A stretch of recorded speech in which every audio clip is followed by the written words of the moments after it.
एक गांव में रहते थे पति पत्नी रत्नदीप और श्यामा।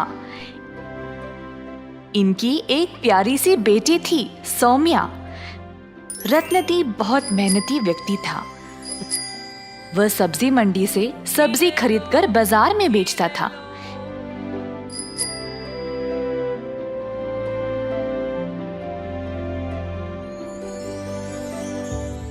यही इनकी रोजी रोटी कमाने का जरिया था।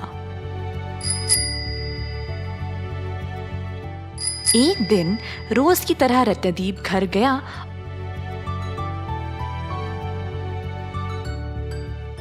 और अपनी पत्नी को कमाई सौंप दिया।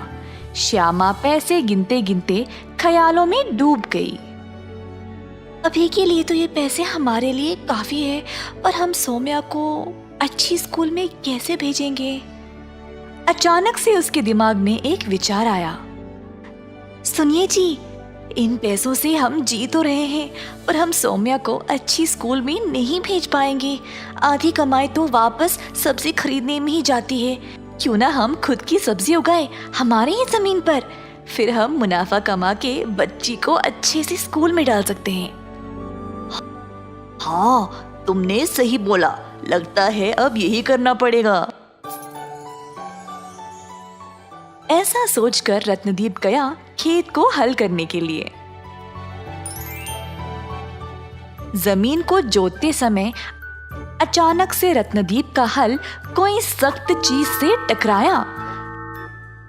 रत्नदीप और खोदने लगा। जमीन में गड़ा हुआ उसको एक बड़ा सा संदूक मिला। संदूक को उसने रस्सी से बांधा और फिर जोर लगा के उसको निकाल खींचा।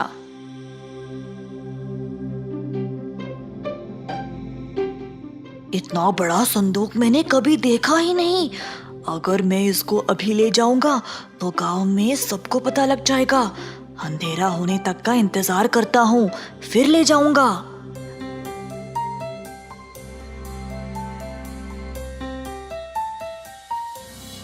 रात होते ही रत्नदीप संदूक को घर ले गया।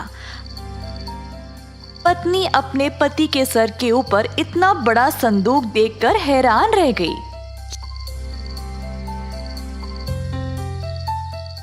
ये बक्सा क्या है? किसका है?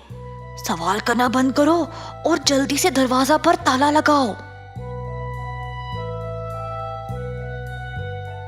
श्यामा ने तुरंत दरवाजा को बंद किया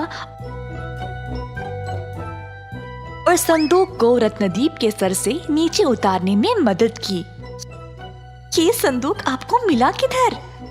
सुबह जब मैं जमीन में खोद रहा था तब मिला। मुझे लगा कि अगर दिन के समय में इसको यहाँ ले आऊं तो सब लोग देख लेंगे ना, इसीलिए मैंने रात होने तक का इंतजार किया। पर अंदर है क्या? मुझे खुद नहीं पता, मैंने अभी खोला नहीं। चलो खोलते हैं। संदूक को खोलते ही दोनों अंदर भरा पड़ा कीमती रत्न और सोना देखकर आश्चर्यचकित रह गए। हाय, ये तो इतना सारा सोना है। अरे हाँ, हम बहुत भाग्यशाली हैं कि हमको ये खजाना मिल गया। वाह, अब तो इतनी मजदूरी करने की जरूरत नहीं। हम इन गहनों को बेचकर आराम से जी सकते हैं और सौम्या को तो सबसे बढ़िया स्कूल में भेज सकते हैं। ऐसा कहकर दोनों सोने चले गए।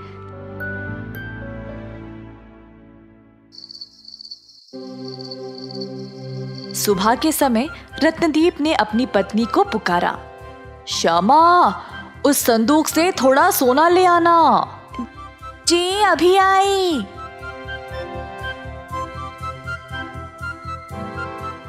पर जब श्यामा ने संदूक खोला तो अंदर खाली था, सारा सोना गायब।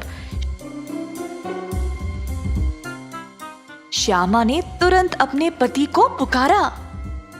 क्या हुआ श्यामा, इतना क्यों चिल्ला रही हो? हाजी, सारा खजाना गायब है। रत्नदीप ये सुनकर हैरान खड़ा रह गया। हम तो यहीं पर थे, तो ये खुद गायब कैसे हो गया? मुझे भी नहीं पता जी।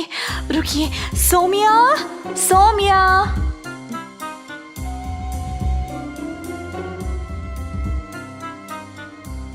जी माँ।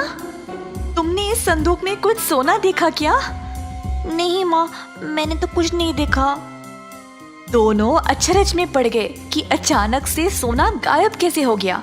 सौम्या को भी स्कूल नहीं भेज पाए और रात तक तीनों ऐसे ही बैठे रहे। रात हो गई और सौम्या को भूख लगी। पानी पीने के लिए वह उठी तो उसने देखा कि संदूक में सोना भरा पड़ा था। माँ, बापू। जल्दी से माँ बाप दौड़ते हुए सौम्या के पास आए।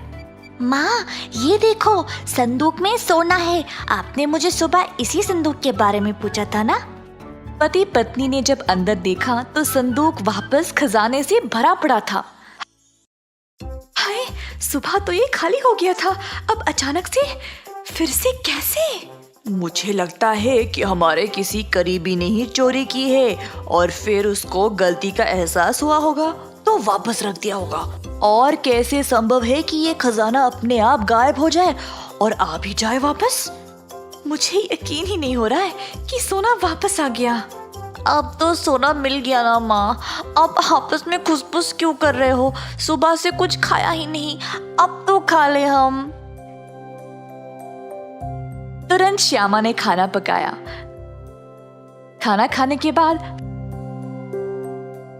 सौम्या सोने चली गई, पर पति पत्नी को लगा शायद कोई फिर से चोरी करेगा, तो दोनों रात भर संदूक पर नजर रखे बैठ गए। पर सुबह खजाना फिर से गायब हो गया था। ये कैसे संभव है? अपने आप गायब कैसे हो सकता है ये?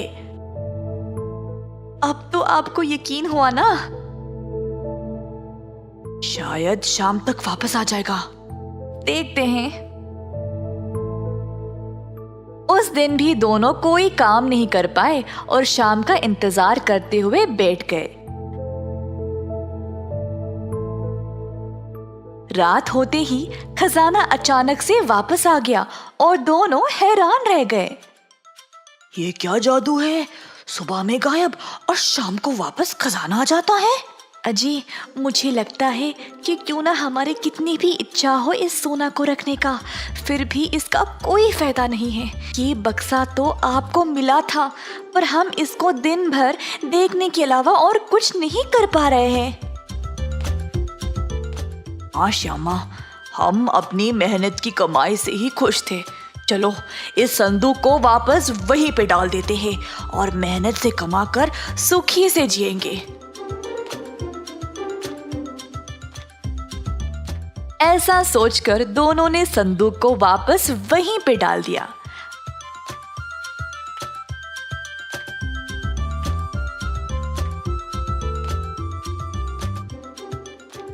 अपनी योजना के अनुसार उन्होंने अपने जमीन में ही सब्जी उगाना शुरू किया। इन सब्जियों को बेचकर खुशी से रहने लगे